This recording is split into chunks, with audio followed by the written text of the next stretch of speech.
Hello,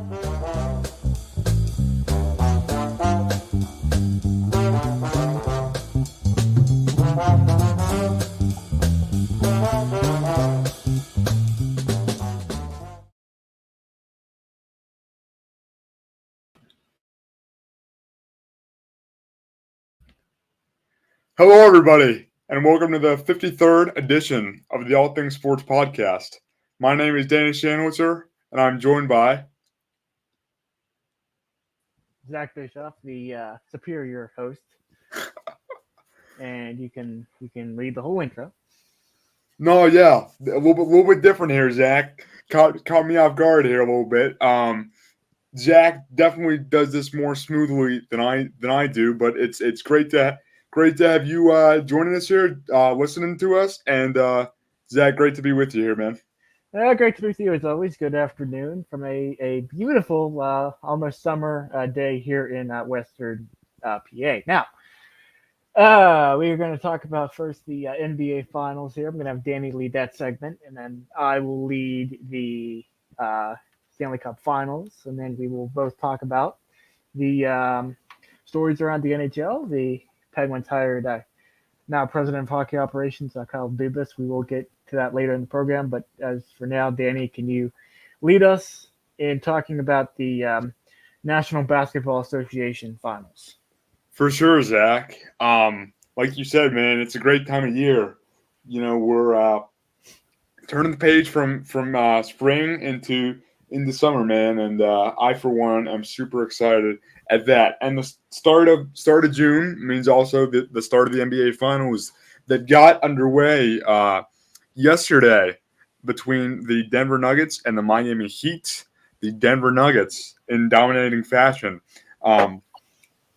beat the Heat 104-93. And Zach, I mean, where to start, right? I mean, Nikola Jokic for the Nuggets was absolutely unbelievable, man. I pulled up his stat line because I don't think me talking about it does it enough justice. I think we got to look at the numbers because the numbers don't lie. But 40 minutes, 27 points, 8 for 12 from the field, 10 rebounds, and 14 assists.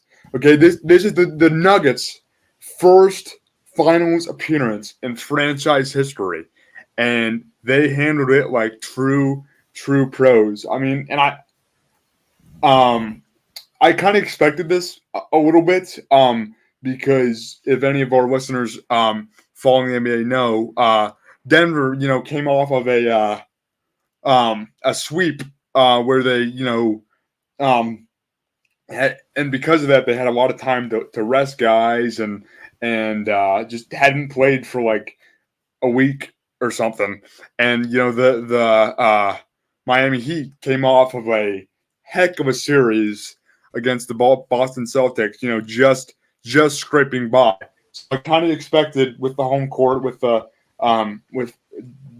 Denver just rocking for Denver to take care of business, and that's what they did.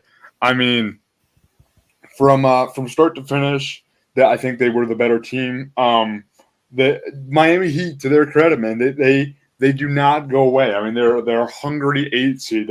They went from the play-in tournament to the NBA Finals, which is something to be said for that. And they made a heck of a run to start the fourth quarter. But I think that they are going to be a tough out for sure. I think that Denver's going to win the first two because, like I said, I think it just Denver's had so much more rest than Miami. Again, just had a grueling series in Boston. But I do think that Jimmy Butler is going to play better than he did. He went like 5 for 14 from the field, and that doesn't happen very often for Jimmy Butler. I think that Denver's defense was very, very good, but I think the Heat are certainly going to be a tough out all finals long, and I'm just excited to see. It's first to four, right? So we're only 1/7 of the way there, hopefully. Mm. And also, Danny, just your thoughts going a little off topic here. I saw NBA Commissioner Adam Silver today discuss the John Morant situation, and he said that a final ruling will be made in terms of discipline after the NBA Finals. This usually signals that this is going to be a larger suspension. So, Danny, just your thoughts briefly on that whole situation and what you think may happen to John Morant. Yeah, Zach. Great question, man. I mean that's for certainly relevant. John Morant, a great young player, man, in terms of the on the basketball court. But obviously has had some issues. And I think that it was a really good move by Commissioner Adam Silver to wait until the NBA Finals is over because the whole situation with John Morant. That is a just a big time topic because he's a big time player and a big time name. So I think it was very smart for the commissioner to confirm that they're going to announce the what the suspension is going to look like after the finals because I don't think they need the players and just the league as a whole needs that distraction. As opposed to in terms of what I think it's going to look like, I think that John Moran had a similar incident to what he to what they're talking about now, and I think a lot of people think that they may have been too. It may have not been enough discipline for John Morant. Mm-hmm. So I assume that it's going to be a pretty weighty suspension. Yeah. I heard Adrian Wojnarowski today on ESPN say that they're looking at maybe possibly like 18 games somewhere in that realm because you have to play at least 65 games, I think it is, to be eligible for postseason awards. So I think that 18 games seems to be kind of what everybody thinks, but obviously we'll see kind of how that whole situation develops after the finals. Now, what's interesting to me is that we've all heard, and well, I'm not going to go into what the alleged incident was due to potential YouTube algorithm things here, but if you look it up, you'll probably be able to find the video. Now, I am not seeing what he was in possession of a weapon, and I have not seen. I've watched the video many times over, and I have not seen John Morant in possession of anything. Now, that doesn't mean he's obviously probably was, given that there was an investigation, but I personally have not seen anything in that regard. But I also think that yes, while I do think the NBA within its own right has right to define its own policies, but when it comes to governing life outside of the workplace, I'm not quite sure I agree with. Now, he's not been charged with any crime, to my knowledge, but it's just interesting just to see how this all plays out. All right, so now we are going to go into the Stanley Cup Final, which gets underway tomorrow evening, I believe, between the Florida Panthers and Vegas Golden Knights in Las Vegas. I believe that first game starts at 8 o'clock Eastern Time. I believe. So, Danny, just your thoughts on the Stanley Cup Final and Stanley Cup playoffs in general, and how both teams have gotten to this point. Yeah, for sure, Zach. Again, it's a cliche, but it's a great time of year to be a sports fan because we were just talking about the NBA Finals, and now we're talking about the Stanley Cup Finals, man. And it's good time of year to be a sports fan for sure. But Zach, again, it's a tale of two teams here a little bit. No series went to 7 games like the in the NBA Finals, but Florida again coming off of a sweep to the Hurricanes, and I credit to Vegas. I thought that they kind of should have ended it in in 5 games. I thought Dallas did a great job of pulling away there, but I really thought they were going to end it in 5 games. And I'm just curious to see kind of how that first game goes. I think it'll be a filling out process, obviously, but I look for Florida to really kind of get a jump on Vegas, especially because again they finished fourth in their division, Zach. Like they weren't expected to do anything. I think they're gonna jump on this opportunity, man. Yeah. So yeah, I'm sidetracked there a little bit. Yeah. So I think it's been the playoffs have been really fun as they usually are. It would have been more fun if the Penguins were in it, but they're not. I do have a point on the Penguins. We will get to that in a moment. Yeah. So I think that I think Vegas will take the cup. I think that this really is the tale of the two best teams in the league. Florida and Vegas, in my opinion. So I will be rooting for Vegas, and I'm going to take Vegas in 5. I also am gonna be rooting for Vegas, Zach. I think I just like their story, man. I mean, an expansion team, right? Credit to the Kraken, by the way. They had a heck of a run, but dude, dude, and it sounds, but dude, their uniforms, their golden helmets, dude. Yes. I love the golden helmets. They're so fresh, man. They look so good. And I'm sorry.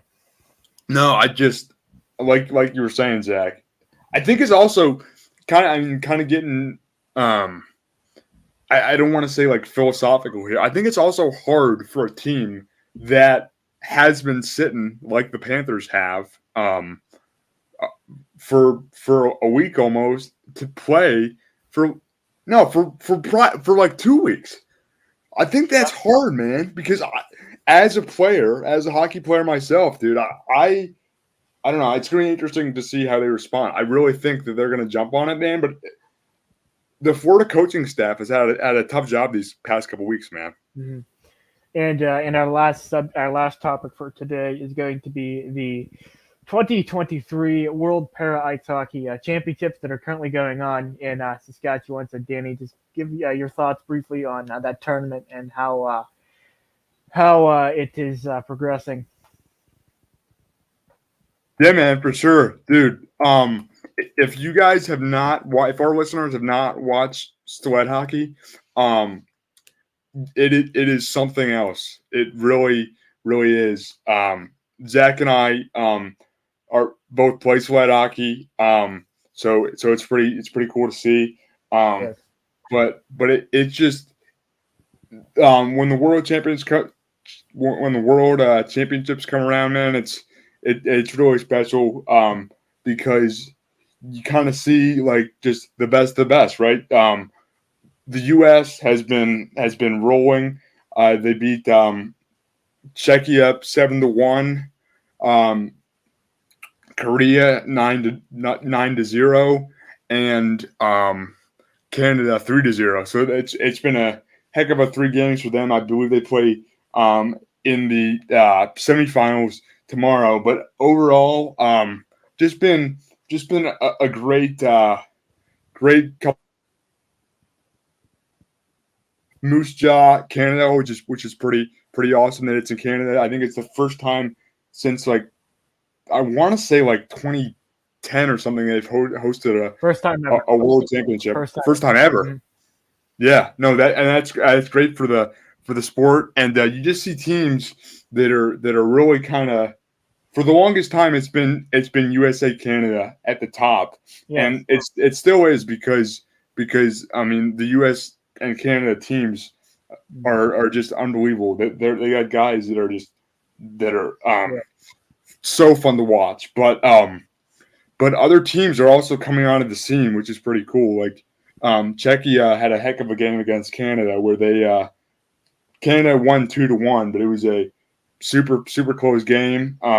So I've noticed, Zach, just from watching sled hockey for a while, the games have gotten faster. They've gotten a little bit more competitive, and that's what you want. That's what you really want to see, man. I think. And all games can be found on YouTube on the Paralympics YouTube channel. I will post a link to that after the show in both the episode notes section on our audio platforms and the description of the live stream on YouTube. Now, I do have to circle back to the Penn segment here for a moment. The Penguins yesterday hired new president of hockey operations, Kyle Dubas. It's interesting because I thought he'd be hired as a general manager, but he may assist or he may actually be the general manager if he decides whether or not to hire one. Getting your thoughts on the Dubas hiring?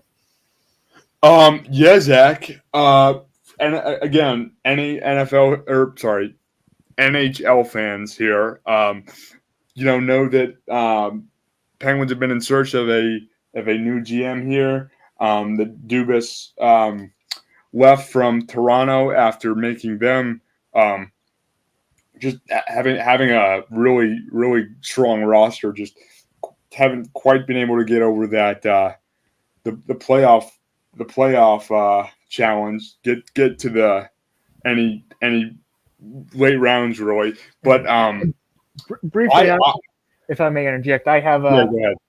just your thoughts quickly on the disappearance, it seems, of Austin Matthews from Toronto.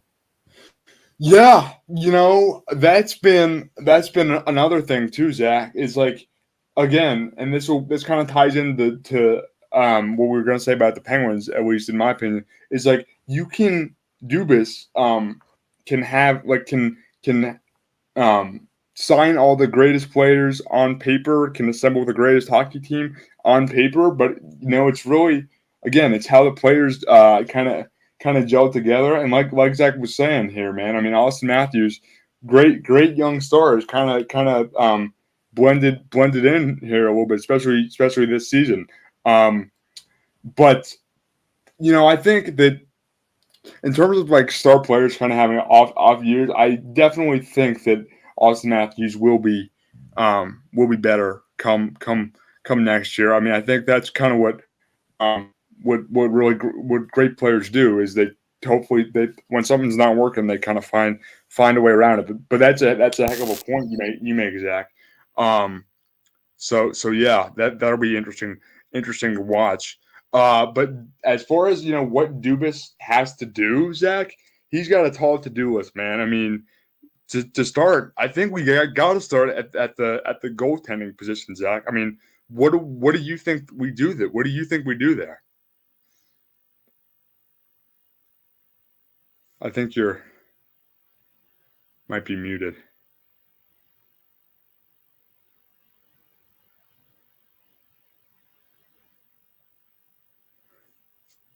I'm not picking up Zach here, so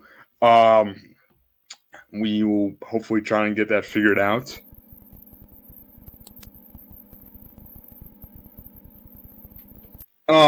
Yeah, so just finishing that up, we gotta kind of cut it short here. But Dubas, I think, has a long to do list here. He's got a lot on his plate. I mean, what do you do with Tristan Jarry? What do you do with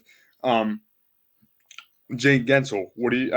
How do you kind of approach that? I think that, as Zach mentioned that before he had some technical difficulties here. I think that Dubas will be prevalent in as a GM. I think that's why they hired him first. So I'm just really curious to see how Dubas, a young guy, an analytical guy, can help the Penguins out here.